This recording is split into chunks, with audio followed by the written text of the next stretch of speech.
everybody, welcome back to my vlog that has taken a longer hiatus than I anticipated, but things happen and schedules change and just kind of needed to reevaluate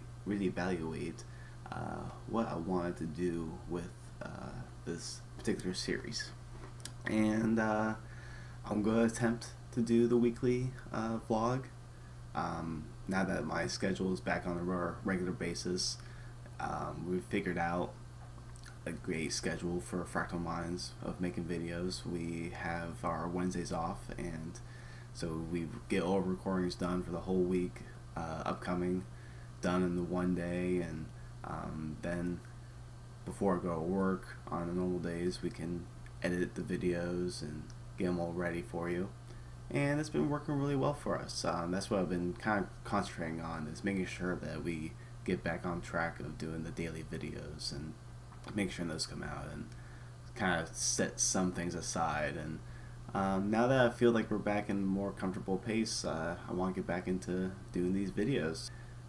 To get into Achievement Wars, I've been playing some games from my Gamefly account. I've been trying to take advantage of that, and one of the games that I've been always wanted to play is the Devil May Cry game that came out recently by Ninja Theory, the developers of that made Heavenly Sword and Enslaved. They wanted to take on the Devil May Cry game by making kind of like a redo, remake origin story for Dante.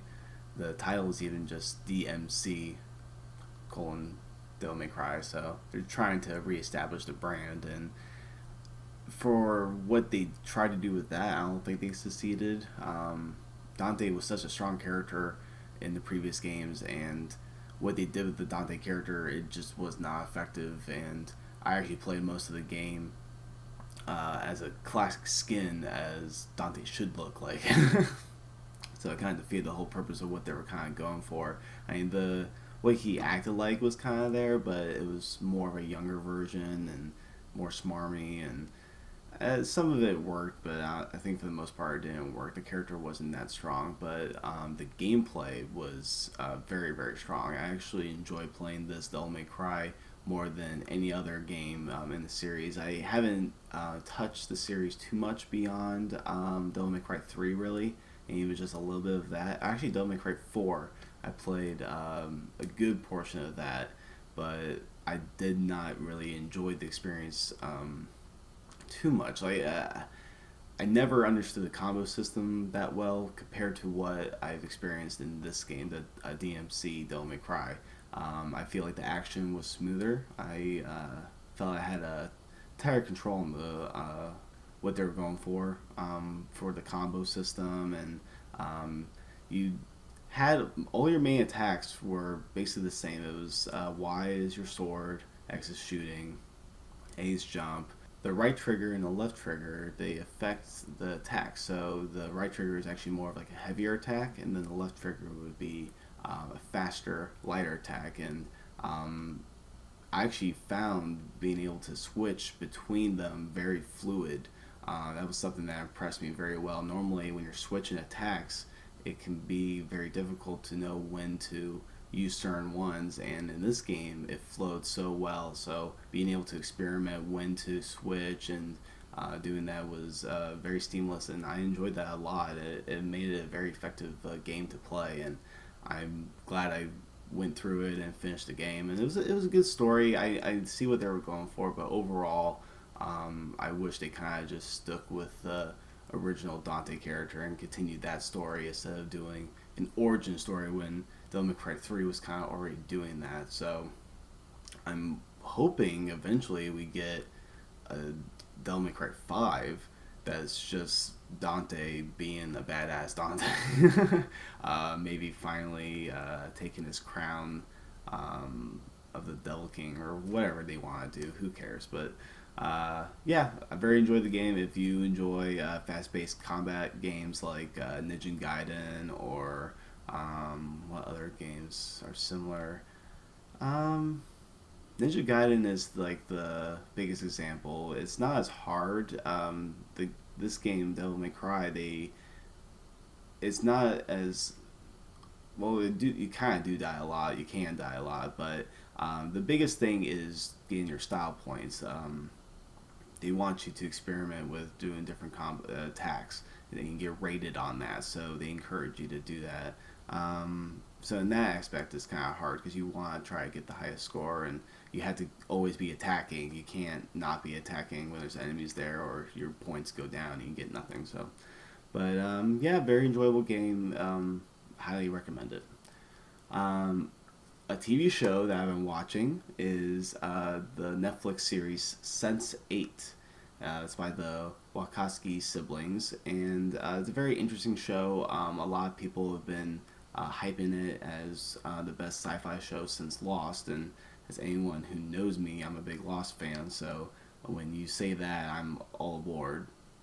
And so far, the show is interesting. It had a great pilot episode. The first episode did really get me hooked, and I wanted to see more of the story. But after that, it really kind of fell flat. I felt like they took too long to start showing the powers.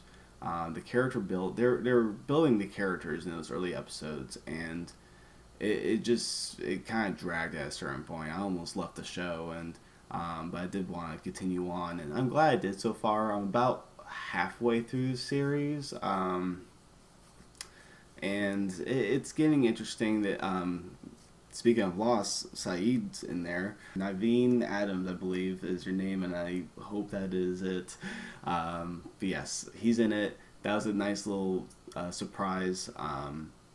His character is starting to finally come around. He's more of a recurring character. He's not one of the main characters as of yet. Maybe he's more important in the later season, and I hope so, because what they've shown so far is very interesting. He's a prisoner so far.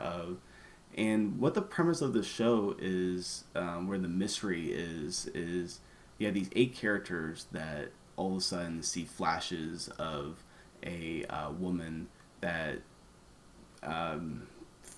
shows premonitions to them, and that sets off a whole series of them seeing these other 8 characters that are all linked together, and they start seeing them, and they help each other too. That's what's also kind of cool, is when one's in danger. It's a pretty cool premise, and how they show that is really cool. A show like this where characters are taking control of other characters' minds and bodies, it can be kind of confusing showing that, and how they do it in the show works really well. The direction is really great. And some of the characters, they're going for different storylines than what you would normally see in the show. They're trying to definitely break borders. I mean, you have a transgender person, you have a gay couple, or people from India in the show, and it's really interesting to see these different cultures. About halfway through the season so far, and I am enjoying it. It kind of lost me a little bit early on. The character storylines were dragging, but overall, I am enjoying this. I am going to see it through to the end. I want hopefully see what they do with the mystery of the show, and hopefully give us some answers of what's going on. And I'm not sure how it compares to Lost right now, but it's way too early to make those kind of comparisons. Yeah, those are the 2 big things that have been going on. We did finish our big Lost watch. Kevin's first time watching the series.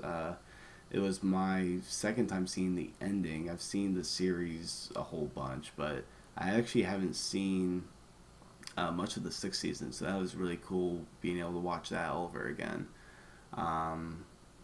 Yeah, but that was a big thing. That show has been consuming 4 months of my life again, so that's why I haven't been able to do much of the things that was going on, but that was very enjoyable to watch with Kevin and experience that. But yeah, I'm trying to get through my book. I'm reading Armada still.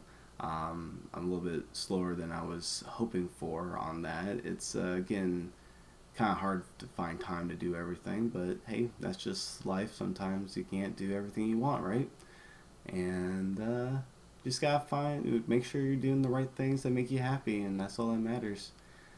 But yeah, let me know what you thought of either Sense8 or Devil May Cry. If you guys have watched or played either one of those, I want to know what you thought as well, and what you think I should watch next after Sense8.